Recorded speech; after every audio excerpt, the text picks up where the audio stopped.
जब एक इंसान गुनाह करता है तो उसका नुकसान क्या होता है। अल्लाह रब्बुल आलमीन कुरान मजीद के अंदर इरशाद फरमाता है और दुनिया वाले इंसानों को आगाह कर रहा है, दुनिया वाले लोगों को खबरदार कर रहा है कि ऐ दुनिया वाले लोगों, ऐ दुनिया के अंदर जिंदगी गुजारने वाले लोगों, आओ मैं तुम्हें बताता हूँ, अगर कोई इंसान इस दुनिया के अंदर गुनाहों में अपनी जिंदगी को गुजारता है, अगर कोई आदमी इस दुनिया के अंदर जिहालत को अपने गले से लगाता है और इस दुनिया के अंदर रब्बे कायनात के उसूलों को अपने पांव तले रोंदता है, अगर कोई आदमी रब्बे कायनात की कवानीन को पसे पुष्ट डालता है, आओ मैं तुम्हें बताता हूँ सबसे पहला नुकसान क्या होता है। वलौ अन्ना अहलल कुरा आमनू वत्तक़ौ लफ़तहना अलैहिम बरकातिम मिनस समाई वल अर्द। अल्लाह रब्बुल आलमीन इस आयत करीमा के अंदर बयान कर रहा है, ऐ मेरे नबी, अगर ये बस्ती वाले ईमान ले आते और अल्लाह रब्बुल आलमीन से डर जाते, इस दुनिया के अंदर खौफ खुदा में अपनी जिंदगी को गुजारने लगते, तो हम इसके ऊपर आसमान से बरकत के दरवाजे को खोल देते, हम इसके लिए आसमान और जमीन से बरकत के दरवाजे को खोल देते। मेरे अजीज साथियों, जब इस आयत करीमा की तफसीर को आप पढ़ने की कोशिश करेंगे, जब इस आयत करीमा की तफसीर को खंगालने की कोशिश करेंगे, आपको पता चलेगा अल्लाह रब्बुल आलमीन ने इस दुनिया के अंदर हमसे पहले ऐसे कौमों को इस दुनिया के अंदर नाजिल किया, इस दुनिया के अंदर पैदा किया, जिन कौम वालों को अल्लाह रब्बुल आलमीन आसमान से खाने की चीजें अता किया करते थे। कुछ कौमें ऐसी थी जिनको अल्लाह रब्बुल आलमीन इस दुनिया के अंदर खाने और पीने की चीजें आसमान से अता किया करते थे। अल्लाह रब्बुल आलमीन इसी आयत करीमा के अंदर उन्हीं कौम वालों की तरफ इशारा कर रहा है और दुनिया वाले लोगों को आगाह कर रहा है, ऐ दुनिया वाले लोगों, अगर कोई इंसान अल्लाह रब्बुल आलमीन के ऊपर ईमान नहीं लाता है और अल्लाह रब्बुल आलमीन से डर करके अपनी जिंदगी को नहीं गुजारता है, गुनाहों से बच करके अपनी जिंदगी को नहीं गुजारता है, तो हम ऐसे लोगों के ऊपर बरकत के दरवाजे को नहीं खोलते। मेरे अजीज साथियों, अपनी जिंदगी का मुशाहिदा कर ले, अपने समाज के अंदर ताइराना नजर दौड़ाए, कितने ऐसे इंसान आपको मिलेंगे, कितने ऐसे लोग आपको मिलेंगे जो इंसान इस दुनिया के अंदर एक दिन में 1000 रुपया कमाता है, एक दिन में 2000 रुपया कमाता है, 3000 रुपया कमाता है, लेकिन उसकी जिंदगी के अंदर सुकून नहीं है, उन लोगों की जिंदगी के अंदर राहत नहीं है। वो इंसान ये कहता है कि मेरे रिस्क के अंदर बरकत नहीं है। अल्लाह रब्बुल आलमीन वजह को बयान कर रहा है, अगर किसी इंसान के रिस्क के अंदर बरकत नहीं है, अगर किसी आदमी के माल के अंदर बरकत नहीं है, तो एक वजह यह है कि उसने अल्लाह रब्बुल आलमीन के ऊपर ईमान नहीं लाया। मेरे अजीज साथियों, अगर हमारा ईमान अल्लाह रब्बुल आलमीन के ऊपर होता तो आज हम इस दुनिया के अंदर जुआ क्यों खेलते। अगर हमारा ईमान ये होता कि रिस्क का मालिक तो सिर्फ और सिर्फ अल्लाह रब्बुल आलमीन है, अल्लाह रब्बुल आलमीन ही रिस्क देने वाला है, अगर हमारा अकीदा ये होता, अगर हमारा ईमान इस बात के ऊपर होता, तो आज हम इस दुनिया के अंदर सूदी कारोबार क्यों करते हैं। अगर हमारा ईमान अल्लाह रब्बुल आलमीन के ऊपर होता तो आज हम इस दुनिया के अंदर धोखाधड़ी क्यों करते हैं, बिजनेस में हम फ्रॉड करने की कोशिश क्यों करते हैं। अगर हमारा ईमान अल्लाह रब्बुल आलमीन के ऊपर है तो पहले नंबर पर हम और आप फेल बैठे हैं। हमारा ईमान अगर अल्लाह के ऊपर होता तो हम अपने आप को जुआ से रोक लेते। अगर हमारा ईमान अल्लाह रब्बुल आलमीन के ऊपर होता तो हम सूदखोरी से अपने आप को बचा लेते, धोखाधड़ी से अपने आप को बचा लेते, हम इस दुनिया के अंदर चोरी से अपने आप को बचा लेते। ये इस बात की दलील है कि एक इंसान का ईमान अल्लाह रब्बुल आलमीन के ऊपर नहीं है। दूसरे नंबर पर अल्लाह रब्बुल आलमीन कह रहा है कि ये इंसान जो गुनाहों का इर्तिकाब करता है, अगर ये इंसान डर करके अपनी जिंदगी को गुजारता तो हम इसके लिए बरकत के दरवाजे को खोल देते। एक नुकसान ये कि बरकत के दरवाजे को बंद कर दिया जाता है, किस वजह से? गुनाहों की वजह से। दूसरा नुकसान अल्लाह रब्बुल आलमीन इसी आयत करीमा के आगे दूसरे नुकसान की तरफ इशारा कर रहा है, वलौ अन्ना अहलल कुरा आमनू वत्तक़ौ लफ़तहना अलैहिम बरकातिम मिनस समाई वल अर्द वलाकिन कज़्ज़बू फ़अख़ज़नाहुम बिमा कानू यक्सिबून।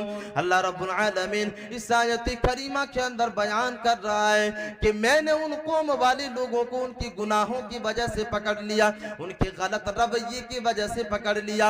उन लोगों ने ना ही अल्लाह रब्बुल आलमीन के ऊपर ईमान लाया, उन लोगों ने ना ही अल्लाह रब्बुल आलमीन से डर करके अपनी जिंदगी को गुजारा, जिसकी पादाश में हमने उसे दुनिया के अंदर अजाब में मुब्तला कर दिया। हमने ऐसे लोगों के ऊपर अपना शिकंजा कस लिया। किस तरह कसा, अल्लाह रब्बुल आलमीन एक दूसरी आयत करीमा के अंदर वाज़ेह कर रहा है, अलम तर कैफ फ़अल रब्बुका बिआद इरम ज़ातिल इमाद अल्लती लम युख़लक़ मिस्लुहा फिल बिलाद। एक इंसान ये सवाल कर सकता है कि हम जैसी कौम रही होगी दुनिया के अंदर, हम जैसे कौम दुनिया के अंदर रही होगी जिसको अल्लाह रब्बुल आलमीन ने इस दुनिया के अंदर अजाब में मुब्तला किया। नहीं, अल्लाह रब्बुल आलमीन इस आयत करीमा के अंदर ऐसे कौम की सिफत और क्वालिटी की तरफ इशारा कर रहा है। अल्लाह रब्बुल आलमीन कह रहा है, अलम तर कैफ फ़अल रब्बुका बिआद इरम ज़ातिल इमाद अल्लती लम युख़लक़ मिस्लुहा फिल बिलाद। अल्लाह रब्बुल आलमीन कह रहा है कि ऐ मेरे नबी, क्या आपने उस कौम वाले लोगों को ना देखा कि तेरे रब ने ऐसे कौम वाले लोगों के साथ क्या मुआमला किया? ऐ मेरे नबी, क्या तुमने नहीं देखा कि कौम आद के साथ तेरे रब ने क्या मुआमला किया? वो कौम इस दुनिया के अंदर पत्थरों को तराश करके अपने लिए सुकूनत की जगह बनाया करते थे, बड़ी से बड़ी चट्टानों को तराश करके अपने लिए सुकूनत की जगह बनाया करते थे, अपने लिए ठहरने की जगह बनाया करते थे। मेरे अजीज साथियों, अंदाजा लगाएं कितनी ताकतवर कौम अल्लाह रब्बुल आलमीन ने इस दुनिया के अंदर पैदा किया था। अल्लाह रब्बुल आलमीन खुद गवाही दे रहा है, अल्लती लम युख़लक़ मिस्लुहा फिल बिलाद। ऐ मेरे नबी, मैंने इतना ताकतवर कौम इस दुनिया के अंदर पैदा किया था, मैंने उस जैसा किसी दूसरे कौम को ताकत अता नहीं किया था, मैंने उस जैसी कौम को दोबारा दुनिया के अंदर पैदा नहीं किया। मेरे अजीज साथियों, अल्लाह रब्बुल आलमीन एक दूसरे आयत करीमा के अंदर वाज़ेह कर रहा है, ये कौम इतनी ताकतवर थी, ये कौम इतनी बहादुर किस्म की कौम थी। अल्लाह रब्बुल आलमीन इसका नक्शा कुरान मजीद के अंदर खींच रहा है, मन अशद्दु मिन्ना कुव्वा। ये कौम वाले इतने ताकतवर हुआ करते थे कि ये लोग इस बात पर तकब्बुर किया करते थे, मन अशद्दु मिन्ना कुव्वा, हमसे बड़ा ताकतवर कौम तो इस दुनिया के अंदर कोई नहीं है। मेरे अजीज साथियों, अंदाजा लगाने की कोशिश करें, एक कौम ऐसी है जो पत्थरों को तराश करके अपने लिए सुकूनत की जगह को बनाया करते थे और इस दुनिया के अंदर सबसे ताकतवर कौम हुआ करते थे। लेकिन जब इस कौम वालों ने गुनाहों का इर्तिकाब किया, बदकारी के कामों का इर्तिकाब किया, अल्लाह रब्बुल आलमीन के ऊपर ईमान नहीं लाया, रब कायनात से डर करके अपनी जिंदगी को नहीं गुजारा, अल्लाह रब्बुल आलमीन ने इस कौम वाले लोगों के ऊपर अज़ाब को मुसल्लत किया। अल्लाह रब्बुल आलमीन ने इस कौम वाले लोगों को इस दुनिया के सफाए हस्ती से मिटा करके रख दिया। अल्लाह रब्बुल आलमीन कुरान मजीद के अंदर इरशाद फरमाता है, व इला आदिन अखाहुम हुदा क़ाला या कौमी इब्दुल्लाह मा लकुम मिन इलाहिन गैरू। ऐ हूद अलैहिस्सलातु वस्सलाम अपने कौम के दरमियान में जाए और अपने कौम वाले लोगों से कहे कि तेरे रब ने तुझे इस दुनिया के अंदर ताकतवर बनाया है, तेरे रब ने इस दुनिया के अंदर तुम्हें खलीफा बनाया है, तुम्हें इस दुनिया के अंदर असर रुसूख वाली जिंदगी अता कर दी है, तुम एक अल्लाह रब्बुल आलमीन की इबादत करो। यानी अल्लाह रब्बुल आलमीन हजरत हूद अलैहिस्सलातु वस्सलाम को कौम आद की तरफ भेजते हैं और ये हुक्म देते हैं कि ऐ मेरे नबी अपने कौम वाले लोगों के दरमियान में जाए और इन लोगों से कहे कि तेरे रब ने तुझे इस दुनिया के अंदर ताकतवर बनाया, ताकतवर कौम बना करके पैदा किया, असर रुसूख वाली जिंदगी अता कर दी, अब तुम एक अल्लाह की इबादत करो, उसी रब कायनात के सामने सजदा करो। कौम वाले लोगों ने जवाब दिया, ऐ हूद हम तो तुझे अपना नबी नहीं मानते, हम तो तुझे अल्लाह रब्बुल आलमीन का मैसेंजर नहीं मानते, और हम तेरी रब के ऊपर ईमान भी नहीं लाते, हम तेरे रब के सामने सजदा भी नहीं करेंगे, अल्लाह रब्बुल आलमीन को अपना रब नहीं मानेंगे, और ना ही हम अल्लाह रब्बुल आलमीन के सामने सजदा करेंगे।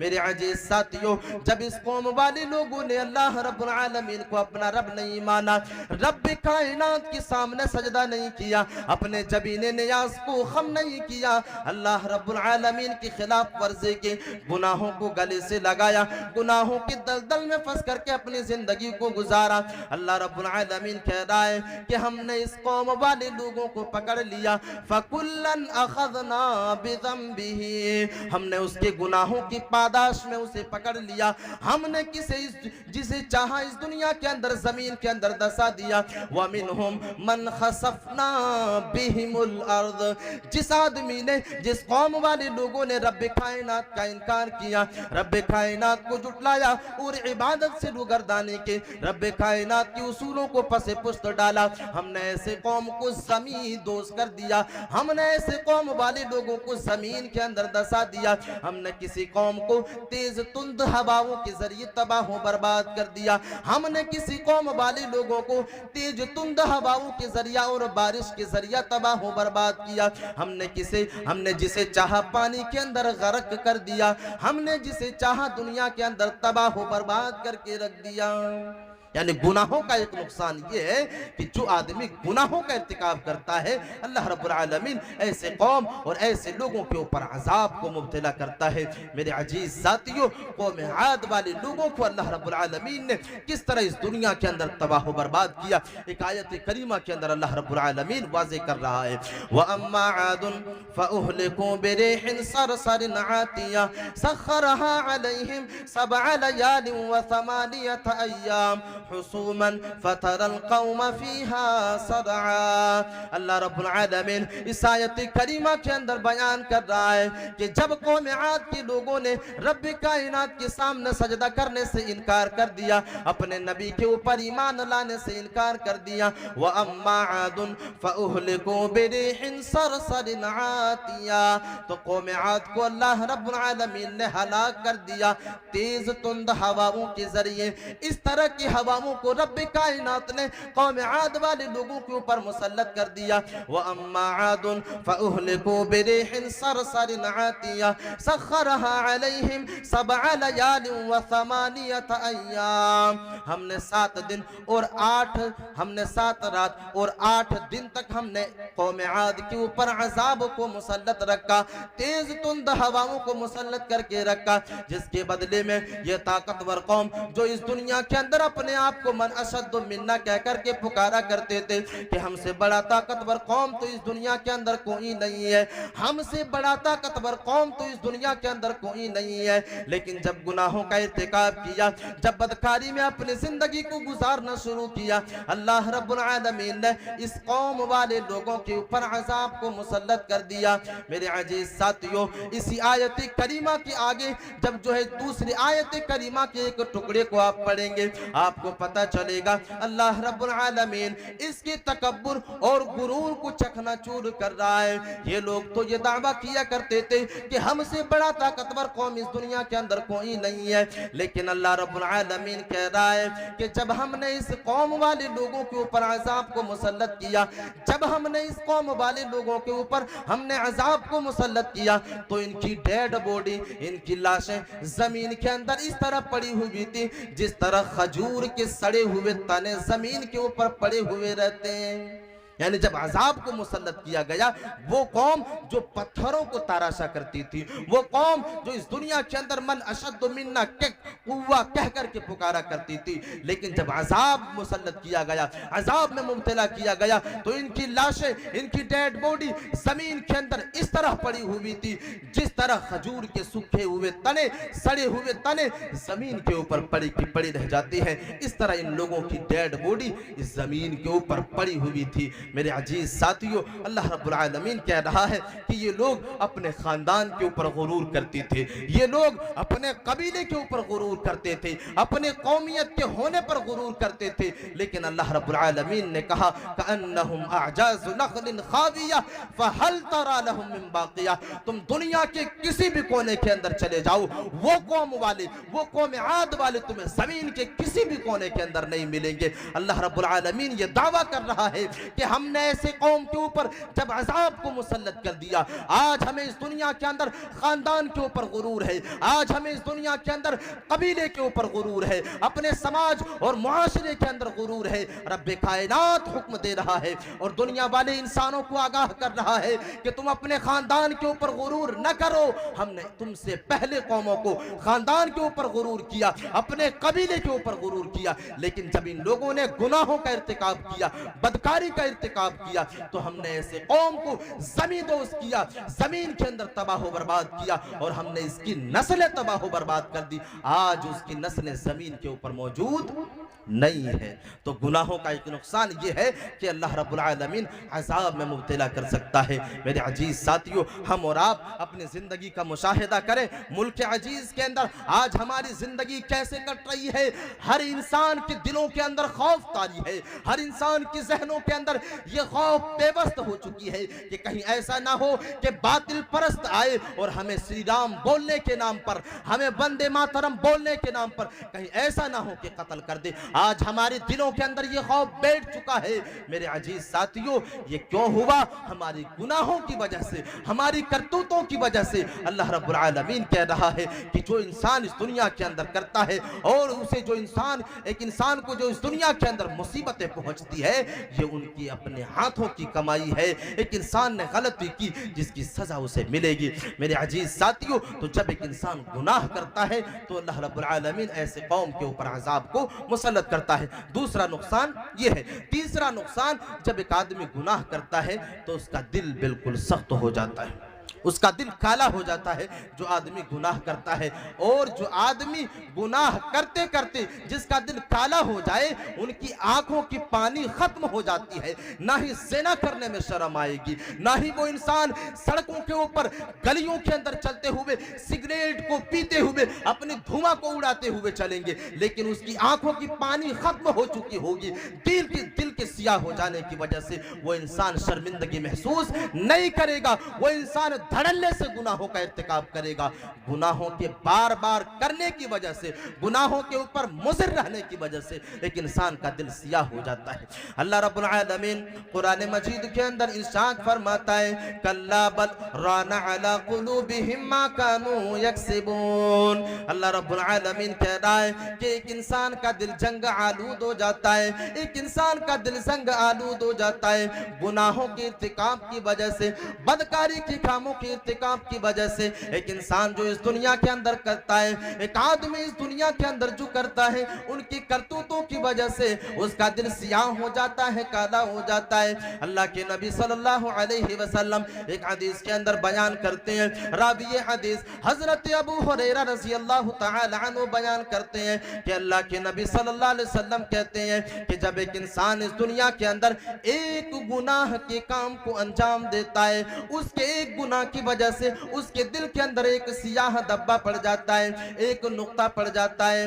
मेरे अजीज साथियों, अल्लाह के नबी सल्लल्लाहु अलैहि वसल्लम कहते हैं कि अगर एक इंसान गुनाहों से तौबा कर लेता है, अगर एक इंसान गुनाह करने के बाद उसके दिल के अंदर जो सियाह नुक्ता पड़ जाता है, काला धब्बा पड़ जाता है, अगर वो इंसान गुनाह कर लेने के बाद तौबा कर लेता है, रब कायनात के सामने सजदारीज होकर के अगर इस्तिग़फ़ार करता है, जो है तौबा कर लेता है, तो अल्लाह रब्बुल आलमीन ऐसे लोगों की तौबा को कबूल कर लेता है और उसका दिल फिर से साफ कर दिया जाता है, उसके दिल से वो सियाह नुक्ता खत्म हो जाता है। लेकिन अगर एक इंसान गुनाह करता ही रहता है, गुनाह के ऊपर मुसिर रहता है, गुनाह के ऊपर गुनाह, गुनाह के ऊपर गुनाह, मुसलसल गुनाह करने की वजह से एक दिन ऐसा आ जाता है कि उसका पूरा का पूरा दिल सियाह हो जाता है, उसका पूरा का पूरा दिल काला हो जाता है। अल्लाह के नबी सल्लल्लाहु अलैहि वसल्लम कहते हैं कि जिस इंसान का दिल सियाह हो जाए, जिस आदमी का दिल काला हो जाए,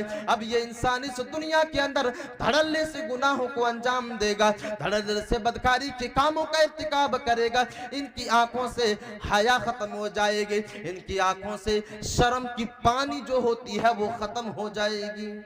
शर्म का पानी जो है उनकी आंखों से खत्म हो जाएगा। जो इंसान बराबर मुसलसल गुनाहों का इर्तिकाब करेगा मेरे अजीज साथियों। और ऐसे ही लोगों के बारे में और एक आयत करीमा के अंदर अल्लाह रब्बुल आलमीन ने वाज़ेह किया कि जिस इंसान का दिल सियाह हो जाता है, जिस आदमी का दिल काला हो जाता है, और इसका नुकसान ये है कि वो इंसान दिल से किसी चीज को समझने की कोशिश नहीं करेगा। अल्लाह रब्बुल आलमीन एक दूसरे आयत करीमा के अंदर एक दूसरी चीज की तरफ इशारा कर रहा है, वलक़द ज़रअना लिजहन्नम कसीरम मिनल जिन्नि वल इंस लहुम क़ुलूबुन ला यफ़क़हून बिहा। अल्लाह रब्बुल आलमीन इस आयत करीमा के अंदर बयान कर रहा है कि जिस आदमी का दिल सियाह हो जाता है, जिस आदमी का दिल काला हो जाता है, वो इंसान इस दुनिया के अंदर अपने दिल से समझने की कोशिश नहीं करेगा। उस इंसान से जलसी जुलूस से आयत करीमा को ऐसे लोगों तक पहुंचाया जाएगा, हदीस मुबारका को पहुंचाया जाएगा, लेकिन वो इंसान आयत करीमा के ऊपर अमल करने के लिए तैयार नहीं होगा। वो इंसान अपने दिल से आयतों को समझने के लिए तैयार नहीं होगा, क्योंकि अल्लाह रब्बुल आलमीन इसी आयत करीमा के अंदर बयान कर रहा है, वलक़द ज़रअना लिजहन्नम कसीरम मिनल जिन्नि वल इंस। हमने बहुत से जिन्नों को और बहुत से इंसानों को जहन्नम के लिए पैदा किया है। और जहन्नमी लोगों की सिम्टम ये है, जहन्नमी लोगों की सिफत ये है कि ऐसे लोगों के पास दिल तो होगा लेकिन अपने दिल से समझने की कोशिश नहीं करेगा। ऐसे लोगों के पास दिल तो होगा लेकिन अपने दिल से समझने की कोशिश नहीं करेगा। वो इंसान सूदखोरी के ऊपर आयत करीमा तो सुनेगा, या अय्युहल्लज़ीना आमनुत्तकुल्लाह वज़रू मा बक़िया मिनर रिबा इन कुंतुम मुमिनीन फ़इन लम तफ़अलू फ़अज़नू बिहर्बिन मिनल्लाहि व रसूलिही। इस आयत करीमा को तो सुनेगा लेकिन इस आयत करीमा के ऊपर अमल करने के लिए तैयार नहीं होगा। वो इंसान दुनिया के अंदर दूसरों की अमानत में खयानत करेगा, जबकि अल्लाह रब्बुल आलमीन अमानत में खयानत करने से रोक रहा है। इन्नल्लाह यअमुरुकुम अन तुअद्दुल अमानात इला अहलिहा। ऐसी आयत करीमा को सुनेगा लेकिन आयत करीमा के ऊपर अमल करने के लिए तैयार नहीं होगा। वला तक़रबुज़ ज़िना इन्नहु काना फ़ाहिशा। ऐ लोगों तुम ज़िना के करीब न जाओ। इस आयत करीमा को तो सुनेगा लेकिन इस आयत करीमा के ऊपर अमल करने के लिए तैयार नहीं होगा। अगर वो इंसान बदकार है तो बदकारी में अपनी जिंदगी को गुजारेगा। अगर वो इंसान शराब नोशी करता है, अगर वो इंसान सिगरेट नोशी करता है, वो इंसान इस आयत करीमा को सुन लेगा, या अय्युहल्लज़ीना आमनू इन्नमल खमरु वल मैसिरु वल अंसाबु वल अज़लाम। ऐ ईमान वालो, रब्बे कायनात ने तुम्हारे ऊपर नशा आवर चीजों को हराम कर दिया। एक इंसान इस आयत करीमा को सुनेगा लेकिन इस आयत करीमा के ऊपर अमल करने के लिए तैयार नहीं होगा। अल्लाह रब्बुल आलमीन इसी बात की तरफ इस आयत करीमा के अंदर वाज़ेह कर रहा है, लहुम क़ुलूबुन ला यफ़क़हून बिहा। ऐसे लोगों के पास दिल तो होगा लेकिन अपने दिल से आयतों को समझने की कोशिश नहीं करेगा, हदीस को समझने की कोशिश नहीं करेगा। मेरे अजीज साथियों, जरा एक सेकंड के लिए अपने गरीबान के अंदर अपने हाथ को रख करके सोचे और ये तसव्वुर करने की कोशिश करें, क्या आज हम इस दुनिया के अंदर आयत करीमा सुनने के बाद उस आयत करीमा को अमली जामा पहनाते हैं? मेरे अजीज साथियों, अगर अपने दिल से यह सवाल करेंगे, अगर इसी मजलिस के अंदर अपने दिल से यह तसव्वुर करने की कोशिश करेंगे, आपका दिल ये गवाही देगा कि हम आयत करीमा के ऊपर अमल नहीं करते। आपका दिल, आपकी दिल ये गवाही देगी कि आज हम इस दुनिया के अंदर हदीस मुबारका को फॉलो नहीं करते। मेरे अजीज साथियों, कहीं ना कहीं इस आयत करीमा के मिस्दाक हम और आप बन चुके हैं। हम और आप इस आयत करीमा के मिस्दाक बन चुके हैं और इसी आयत करीमा से हमें अल्लाह रब्बुल आलमीन ये मैसेज दे रहा है कि लोगों, गुनाहों से बाज आ जाओ, गुनाहों से बाज आ जाओ। जिस चीज का इल्म तुम्हारे पास है, जिस चीज के बारे में इल्म तुम्हारे पास है, उस चीज पर अमली जामा पहनाने की कोशिश करें। गुनाहों की वजह से एक इंसान का दिल काला हो जाता है, सियाह हो जाता है। तीसरा नुकसान, चौथा नुकसान यह है कि एक इंसान की जिंदगी तंगी में मुब्तला हो जाती है। एक इंसान की जिंदगी तंगी में मुब्तला हो जाती है जो इंसान गुनाहों का इर्तिकाब करता है। आइए एक आयत करीमा को देखते हैं। अल्लाह रब्बुल आलमीन कुरान मजीद के अंदर इरशाद फरमाता है, वमन अअरज़ अन ज़िक्री फ़इन्न लहू मईशतन ज़नका। अल्लाह रब्बुल आलमीन इस आयत करीमा के अंदर बयान कर रहा है कि जो इंसान इस दुनिया के अंदर अल्लाह रब्बुल आलमीन की जिक्र से इराज करता है, रब कायनात की नसीहतों को मानने से इनकार करता है, रब कायनात की उसूलों को मानने से इनकार करता है, अल्लाह रब्बुल आलमीन कह रहा है, वमन अअरज़ अन ज़िक्री फ़इन्न लहू मईशतन ज़नका। तो हम ऐसे लोगों की जिंदगी को तंग कर दिया करते हैं, हम ऐसे लोगों की जिंदगी को तंगी में मुब्तला कर दिया करते हैं। मेरे अजीज साथियों, जरा अपने गरीबान के अंदर झांक करके देखें और अपने जिंदगी गुजारने के अदवार के ऊपर मुशाहिदा करें। क्या आज हमारी जिंदगी तंगी में मुब्तला नहीं हो चुकी है? क्या आज हमारी जिंदगी परेशानियों में नहीं कट रही है? क्या हमारी जिंदगी आज इस दुनिया के अंदर तकलीफों में नहीं कट रही है? मेरे अजीज साथियों, अगर हमारी जिंदगी गुनाहों में अगर कटेगी तो हमारी जिंदगी तंग कर दी जाएगी। अल्लाह रब्बुल आलमीन कह रहा है कि हम ऐसे लोगों की मईशत को तंग कर दिया करते हैं जो आदमी मेरी नसीहतों को नहीं मानता है और गुनाहों का इर्तिकाब करता है, गुनाह के कामों में अपनी जिंदगी को गुजारा करते हैं। जो इंसान गुनाहों का इर्तिकाब करता है, हम ऐसे लोगों की जिंदगी को तंग कर दिया करते हैं। मेरे अजीज साथियों, ये चार चीजें आज मैं आप लोगों के सामने बयान करूं। सिर्फ 15 मिनट मेरा बचा हुआ है और मैं जी चाहता है कि गुनाहों से बचने के तरीके भी मैं आप लोगों को बता दूं, वरना और 3-4 नुक्ते ऐसे हैं जो आज हमारी जिंदगी के बिल्कुल मुवाफिक है। आज हमारी जिंदगी ऐसी चीजों के अंदर कट रही है। मेरे अजीज साथियों, तो आइए हम ये जानने की कोशिश करते हैं कि गुनाहों के नुकसानात क्या है। सबसे पहला नुकसान, जब एक इंसान गुनाहों का इर्तिकाब करता है तो बरकत के दरवाजे को बंद कर दिया जाता है। आज हमारी जिंदगी बरकत से खाली हो चुकी है। दूसरा नुकसान, जब एक इंसान गुनाहों का इर्तिकाब करता है तो ऐसे लोगों पर अल्लाह रब्बुल आलमीन अजाब को मुब्तला कर देता है। मेरे अजीज साथियों, कहीं ना कहीं आज हमारी जिंदगी अजीरन बन चुकी है, हमारी जिंदगी अजाब में मुब्तला हो चुकी है। तो गुनाहों का एक नुकसान ये है कि अल्लाह रब्बुल आलमीन अजाब में मुब्तला कर देता है। तीसरा नुकसान, दिल सियाह हो जाता है, सख्त हो जाता है। और चौथा नुकसान, उसकी जिंदगी तंगी में मुब्तला कर दी जाती है, उनकी मईशत को तंग कर दिया जाता है। अब इसके बाद ये जानने की कोशिश करते हैं कि कैसे एक इंसान अगर इस दुनिया के अंदर ये तसव्वुर करे, ये सोचे कि हमारी जिंदगी के अंदर बरकत लौट आए, हमारी जिंदगी के अंदर बरकत लौट आए, हमारी रिस्क के अंदर बरकत लौट आए। मेरे अजीज साथियों, तो उस इंसान को चाहिए कि सबसे पहले वो इंसान अल्लाह रब्बुल आलमीन के ऊपर ईमान लेकर के आए। अल्लाह रब्बुल आलमीन कुरान मजीद के अंदर इरशाद फरमाता है, वमन युमिन बिल्लाहि यहदी क़ल्बा। ऐ इंसानों, ऐ दुनिया के अंदर जिंदगी गुजारने वाले लोगों, सुनो, अगर तुम इस दुनिया के अंदर अपने आप को गुनाहों से बचाना चाहते हो और ये सोचते हो कि हमारी जिंदगी के अंदर बरकत लौट आए, हमारा दिल सियाह ना हो, अल्लाह रब्बुल आलमीन का अज़ाब हमारे ऊपर नाज़िल न हो जाए, तो सुनो, अल्लाह रब्बुल आलमीन के ऊपर ईमान ले आओ। वमन युमिन बिल्लाहि यहदी क़ल्बा। जो इंसान अल्लाह रब्बुल आलमीन के ऊपर ईमान ले आता है, रब कायनात को अपना हाजत रवा मान लेता है, रब कायनात को अपना मुश्किल कुशा तसव्वुर कर लेता है, रब कायनात को अपने लिए हाजत रवा मान लेता है। अल्लाह रब्बुल आलमीन कह रहा है, वमन युमिन बिल्लाहि यहदी क़ल्बा। हम ऐसे लोगों की दिलों को हिदायत के रास्ते के ऊपर गामज़न कर देते हैं। मेरे अजीज साथियों, इस आयत करीमा के ऊपर गौर व फिक्र करने की कोशिश करें। अल्लाह रब्बुल आलमीन ईमान का मुतालबा कर रहा है। अगर तुम ये चाहते हो कि अपने आप को गुनाह से बचा ले जाओ, अपने आप को बदकारी के कामों से बचा ले जाओ, तो एक अल्लाह रब्बुल आलमीन के ऊपर ईमान ले आओ। रब कायनात का दावा है कि हम ऐसे लोगों के दिलों को हिदायत के रास्ते के ऊपर गामज़न कर देते हैं। तसव्वुर करें, अगर एक इंसान का दिल हिदायत के रास्ते के ऊपर गामज़न हो जाए, भला वो इंसान गुनाहों का इर्तिकाब कैसे कर सकता है, बदकारी के कामों का इर्तिकाब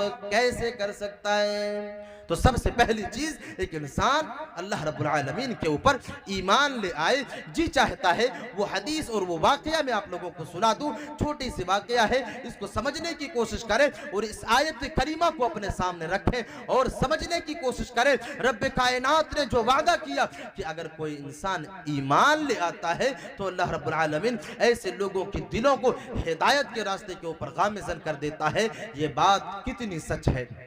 एक हदीस के अंदर आता है कि मरसद इब्न अबी मरसद गनवी रजी अल्लाह ताला अन्हु, ये वो सहाबी रसूल है जो ईमान न लाने से पहले, ईमान कबूल करने से पहले गुनाहों में अपनी जिंदगी को गुजारा करते थे, बदकारी के कामों में अपनी जिंदगी को गुजारा करते थे, लेकिन जब इस्लाम को कबूल किया, हदीस के अंदर आता है मरसद इब्न अबी मरसद गनवी रजी अल्लाह ताला अन्हु, ये वो जलीलुल कद्र सहाबी रसूल है, अल्लाह के नबी सल्लल्लाहु अलैहि वसल्लम के दावत के ऊपर लब्बैक कहते हैं और आखिरी नबी जनाब मोहम्मद रसूलुल्लाह सल्लल्लाहु अलैहि वसल्लम के ऊपर ईमान ले आते हैं, कलमा ला इलाहा इल्लल्लाह का इकरार कर लेते हैं, रब्बे कायनात को अपना रब मान लेते हैं, आखिरी नबी जनाब मोहम्मद रसूलुल्लाह सल्लल्लाहु अलैहि वसल्लम को अपना नबी मान लेते हैं। अल्लाह के नबी सल्लल्लाहु अलैहि वसल्लम के पास चले आते हैं। अल्लाह के नबी सल्लल्लाहु अलैहि वसल्लम मरसद इब्न अबी मरसद गनवी रज़ी अल्लाह तआला अन्हु को हुक्म देते हैं कि मरसद सरजमीन मक्का के अंदर कुछ मुसलमान ऐसे हैं, कुछ गरीब मुसलमान ऐसे हैं जिन मुसलमानों को मुशरिकीन मक्का ने कैद करके अपने चंगुल के अंदर रखा है, अपने कैद खानों के अंदर बंद करके रखा है। ऐ मरसद, तुम्हारी जिम्मेदारी ये है कि तुम उन मुसलमानों को सरजमीन मक्का से आजाद करा करके मदीना लेकर के आओ। एक दिन मरसद इब्न अबी मरसद सरजमीन मक्का की तरफ तशरीफ ले जाते हैं और कमजोर मुसलमानों को, बेकस मुसलमानों को, परेशान मुसलमानों को आजाद कराने के लिए एक दीवार के ऊपर चढ़ते हैं। एक दीवार के ऊपर चढ़ रहे हैं, इतने में नीचे से एक आवाज आती है, नीचे से एक आवाज मरसद इब्न अबी मरसद गनवी रज़ियल्लाहु तआला अन्हु के कानों से टकराती है। ऐ मरसद, मरसद इब्न अबी मरसद पीछे मुड़ करके देखती है, नीचे एक औरत खड़ी है, नीचे एक लड़की खड़ी है। मरसद इब्न अबी मरसद फौरन नीचे उतर जाते हैं, फौरन दीवार से नीचे उतर जाते हैं और उस औरत के सामने जाकर के खड़े हो जाते हैं। मरसद इब्न अबी मरसद देखते हैं कि उसके सामने एक औरत खड़ी है, उनके सामने एक लड़की खड़ी है जिसका नाम अनाक है। ये वो औरत है जो मरसद इब्न अबी मरसद की गर्लफ्रेंड हुआ करती थी कुफ्र वाली जिंदगी में। जब मरसद इब्न अबी मरसद ने ईमान नहीं लाया था, इसी औरत के साथ बदकारी के कामों को अंजाम दिया करते थे।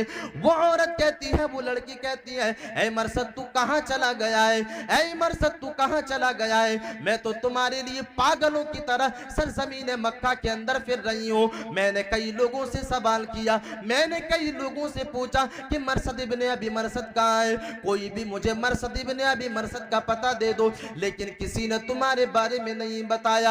आज बड़ी मोहलत से मिल गए हो, किसी ने मुझे कहा था कि मरसद तो रात में आता है और फिर रात ही में मदीना लौट जाता है। आज मैंने गनीमत समझा और मैं आपके सामने हाजिर हो गया। ऐ मरसद, आज तो है गनीमत है, हमारे पास मोहलत है, चलो मेरे साथ रात को गुजार लो। मरसद इब्न अबी मरसद गनवी रज़ियल्लाहु तआला अन्हु अपने ईमान की पावर को दिखाते हैं। अल्लाह रब्बुल आलमीन के ऊपर ईमान ले आया था, आखिरी नबी के ऊपर ईमान ले आया था, अपने ईमान की पावर को सामने लाते हैं और अनाक को जवाब देते हैं, ऐ अनाक, मैंने ऐसे नबी के कलमे को पढ़ लिया है, मैंने ऐसे दीन इस्लाम के दायरे के अंदर अपने कदम को रख दिया है जिस कलमे को पढ़ लेने के बाद, जिस नबी के ऊपर ईमान ले आने के बाद, जिस रब्बे कायनात के ऊपर ईमान ले आने के बाद एक इंसान गुनाहों के करीब ही नहीं जा सकता, एक इंसान बदकारी की कामों के करीब ही नहीं जा सकता। ऐ अनाक, मैं तुम्हारे साथ रात नहीं गुजार सकता क्योंकि मैंने दीन इस्लाम को कबूल कर लिया है, मैंने दायरे इस्लाम के अंदर अपने कदम को रख दिया है। जिस दायरे इस्लाम के अंदर कदम रख लेने के बाद एक इंसान के ऊपर ज़िना को हराम करार दे दिया जाता है। मेरे अजीज साथियों, किस तरह एक इंसान ईमान की पावर को दिखा रहा है और ईमान की बुनियाद पर एक इंसान अपने आप को गुनाहों से रोक रहा है, अपने आप को बदकारी के कामों से रोक रहा है, अपने नफ्स को गुनाहों से पाक कर रहा है। वला तक़रबुज़्ज़िना इन्नहु कान फ़ाहिशा, ऐ लोगों तुम ज़िना के करीब न जाओ क्योंकि ये ज़िना तुम्हारे लिए फहश काम है। तुम ज़िना के करीब ना जाओ, ये ज़िनाकारी तुम्हारे लिए हराम है। मेरे अजीज साथियों, मरसद इब्ने अबी मरसद के ईमान की मजबूती का आप अंदाजा लगाए। ये मरसद इब्ने अबी मरसद गनवी रज़ी अल्लाह तआला अन्हु जवाब देते हैं कि मैंने इस्लाम को कबूल कर लिया, और इस्लाम को कबूल कर लेने के बाद एक इंसान गुनाहों के करीब नहीं जा सकता। इस हदीस के बाद, इस वाक़ये के बाद ये बात साबित होगी कि अगर एक इंसान ईमान ले आता है रब्बे कायनात के ऊपर, और एक इंसान जब रब्बे कायनात को अपना हाजत रवा मान लेता है, आखिरी नबी को अपने लिए उस्वा मान लेता है, तो एक इंसान अपने आप को, अपने नफ्स को गुनाहों से बचा सकता है, अपने आप को गुनाहों से रोक सकता है। मेरे अजीज साथियों, हम भी चाहते हैं कि हम अपने नफ्स को गुनाहों से पाक रखें, अपने नफ्स को गुनाहों से बचा ले। हम कैसे बचा सकते हैं? क्या हमने अपने नबी को अपने लिए उस्वा माना? क्या अपने नबी को हमने अपने लिए रोल मॉडल माना? हरगिज नहीं। हमने तो किसी हीरो को अपना रोल मॉडल माना है, हमने तो किसी कॉमेडियन को अपना रोल मॉडल माना है, हमने तो किसी शिर्क की गिलाजत में पड़ने वाले इंसान को हमने अपना रोल मॉडल माना है, और हमने उसकी जिंदगी को अपने लिए उस्वा समझा है। और इस तरह की ईमान और अकीदा रखने के बाद हम ये तसव्वुर करें, ये एक्सपेक्टेशन रखें कि हम अपने आप को गुनाहों से बचा लेंगे, हरगिज नहीं। क्योंकि रब्बे कायनात का दावा है कि अगर एक इंसान गुनाहों से बचना चाहता है तो ईमान की दौलत चाहिए, दिल के अंदर ईमान चाहिए, रब्बे कायनात को वो इंसान हाजत रवा माने, और आखिरी नबी जनाब मोहम्मद रसूलुल्लाह सल्लल्लाहु अलैहि वसल्लम को अपने लिए उस्वा तसव्वुर करे, अपने लिए नमूना माने। तो गुनाहों से बचने के लिए एक रास्ता ये है कि एक इंसान अल्लाह रब्बुल आलमीन के ऊपर ईमान ले आए, और जो इंसान ईमान ले आता है ऐसे लोगों के दिलों को अल्लाह रब्बुल आलमीन हिदायत के रास्ते के ऊपर गामज़न कर देता है। और दूसरा तरीका क्या है गुनाहों से बचने का? और वो चीज नमाज की पाबंदी है। अब वो चीज आ गई जिसकी मुखालिफत कहीं ना कहीं अगर मुखालिफत कह दी जाए तो ये बात गलत नहीं होगी। हम बचपन से मुखालिफत करते हुए आ रहे हैं। जिस चीज की मुखालिफत हम और आप कर रहे हैं, यह इस बात की दलील है कि अगर एक इंसान ना आजान को सुन लेने के बाद अगर मस्जिद के अंदर हाजिरी नहीं देता और अपने जबीन नियाज को खम नहीं करता, सजदा नहीं करता, तो वो इंसान नमाज की मुखालिफत कर रहा है। वो इंसान अपने नफ्स को आगे ला करके तरजीह दे रहा है। वो इंसान अपने नफ्स को अपना गुलाम बना रहा है। वो इंसान नफ्स का गुलाम बन रहा है, अपने नफ्स को अपना इलाह बना रहा है। अल्लाह रब्बुल आलमीन कुरान मजीद के अंदर इरशाद फरमाता है, उतलु मा उहिया इलैका मिनल किताब व अकीमिस सलाह इन्नस्सलाता तन्हा अनिल फहशाइ वल मुनकर। अल्लाह रब्बुल आलमीन इस आयत करीमा के अंदर बयान कर रहा है कि मेरे नबी उस किताब की तिलावत करें जिस किताब को मैंने तुम्हारे ऊपर नाजिल किया है। ऐ मेरे नबी आप उस किताब की तिलावत करें जिस किताब को मैंने तुम्हारे ऊपर नाजिल किया है, और नमाज की पाबंदी करें, नमाज को टाइम टू टाइम अदा करें, क्योंकि ये नमाज तुम्हें बुराइयों से रोकती है, ये नमाज तुम्हें बदकारी के कामों से रोकती है। मेरे अजीज साथियों, इस आयत करीमा के ऊपर गौर व फिक्र करने की कोशिश करें, इस आयत करीमा के अंदर तदब्बुर व तफक्कुर करने की कोशिश करें। अल्लाह रब्बुल आलमीन अपने आखिरी नबी जनाब मोहम्मद रसूलुल्लाह सल्लल्लाहु अलैहि वसल्लम को आगाह कर रहा है। अपने आखिरी नबी जनाब मोहम्मद रसूलुल्लाह सल्लल्लाहु अलैहि वसल्लम को मैसेज दे रहा है, ऐ मेरे नबी कुरान मजीद की तिलावत करें, कलाम पाक की तिलावत करें जिस किताब को मैंने तुम्हारे ऊपर नाजिल किया है, और नमाज की पाबंदी करें। ऐसा नहीं कि एक वक्त पढ़ा दूसरा वक्त छोड़ दिया लोगों को दिखाने के लिए, नहीं, नमाज की पाबंदी चाहिए, टाइम टू टाइम नमाज को अदा करना चाहिए। नमाज की अदायगी क्यों? क्योंकि ये नमाज तुम्हें बुराइयों से रोकती है, गुनाहों से रोकती है। मेरे अजीज साथियों, हमारी और आपकी रविश तो ये हो चुकी है कि मस्जिद के मीनारे से आवाजें आती है, हय्या अलस सलाह, हय्या अलल फलाह, ऐ लोगों नमाज के लिए आ जाओ, ऐ लोगों कामयाबी के लिए आ जाओ। हम और आप चाय खानों के अंदर बैठ करके, हम और आप दुकानों के अंदर बैठ करके वक्त को जाय करते हैं, वक्त को बर्बाद करते हैं। नमाज का वक्त चला जाता है, हम और आप उसी चाय की दुकान के अंदर बैठे के बैठे रह जाते हैं और नमाज को तर्क कर दिया करते हैं। और अगर हम ये तसव्वुर करें, ये गुमान करें कि हम गुनाहों से अपने आप को बचा लें, हरगिज नहीं। अगर एक इंसान गुनाह से बचना चाहता है, अगर एक इंसान बदकारी के कामों से बचना चाहता है, अगर एक इंसान इस दुनिया के अंदर अपने आप को गुनाहों से रोकना चाहता है, तो उसे चाहिए कि वो नमाज की पाबंदी करे, वो इंसान नमाज को टाइम टू टाइम अदा करने की कोशिश करे। अब एक इंसान की जहनों के अंदर ये सवाल पैदा हो सकता है कि हमारे समाज के अंदर, हमारे मुआशरे के अंदर बहुत से नमाजी ऐसे हैं जो इंसान नमाज भी पढ़ता है और गुनाहों का भी इर्तिकाब करता है। ये बात फिर क्यों है? जो इंसान नमाज भी पढ़ता है और बुराइयों का भी इर्तिकाब करता है, गुनाहों का भी इर्तिकाब करता है, मस्जिद से निकलता है और हाथ के अंदर जो है तंबाकू को मलते हुए निकलता है, मस्जिद से नमाज पढ़ के निकलता है, दूसरे हाथ में बीड़ी धराते हुए निकलता है। आखिर ऐसा क्यों है? तो एक वजह इसकी ये है कि एक इंसान सही ढंग से नमाज को अदा करता ही नहीं है। एक इंसान जब सही ढंग से नमाज को अदा ही नहीं करेगा तो ये वो नमाज नहीं है जो नमाज एक इंसान को बुराइयों से रोक सकती है। एक मिसाल से इसको समझने की कोशिश करते हैं और तफसीर की किताबों के अंदर ये मिसाल देकर के जो है मुफस्सिरीन ने समझाया है कि नमाज के अंदर वो रूहानी पावर कब आती है। मिसाल ये है कि जब एक इंसान बीमार पड़ता है, जब एक इंसान बीमार पड़ जाता है और बीमारियों से दो चार हो जाता है और जब डॉक्टर के पास जाता है, तो कोई इंसान जब डॉक्टर के पास जाएगा और जब उसे दवाई देता है तो कोई इंसान ये सवाल करेगा कि क्या इस दवाई के अंदर वो पावर है कि एक इंसान की जो है बीमारी को खत्म कर दे? तो डॉक्टर ये जवाब देगा कि हाँ, इस दवाई के अंदर पावर है, इस दवाई के अंदर वो ताकत है कि बीमारी को दूर कर सकता है, लेकिन कुछ शराइत के साथ, लेकिन कुछ शर्त के साथ। और शर्त ये है कि मैं तुम्हें दवाई दे रहा हूं, ये बीमारी है तुम्हारे अंदर और मैं तुम्हें ये दवाई दे रहा हूं, मैं तुम्हें ये मेडिसिन दे रहा हूं। इस दवाई को जिस तरीके से मैं बताऊंगा आप इसी तरीके से इस दवाई को इस्तेमाल करना। सबसे पहले गर्म पानी लेना, गर्म पानी लेने के बाद इस दवाई को खाना और वक्त पर खाना। अगर डॉक्टर ने बताया कि सुबह दवाई को खाया जाए, खाना खाने के बाद खाया जाए और शाम में खाया जाए, खाना खाने के बाद खाया जाए, तो एक इंसान को ये रूल फॉलो करना होगा। खाना खाने के बाद दवाई का इस्तेमाल करना होगा और रात में सोने से पहले दवाई का इस्तेमाल करना होगा। और साथ ही साथ अगर एक इंसान से डॉक्टर ये कह दे कि दवाई खाने के बाद ऐसी चीजों का खुर्दोनोश न किया जाए, ऐसी चीजों को अपने हलक के नीचे न उतारी जाए जो चीज दवाई के पावर को जायल कर दे, जो चीज दवाई के पावर को खत्म कर दे। अगर एक इंसान दवाई भी खाता है और वो चीजें भी खाता है जिन चीजों की वजह से दवाई की पावर खत्म हो जाती है, अगर एक इंसान ऐसी चीजों को खाता है तो डॉक्टर रिस्क नहीं लेगा।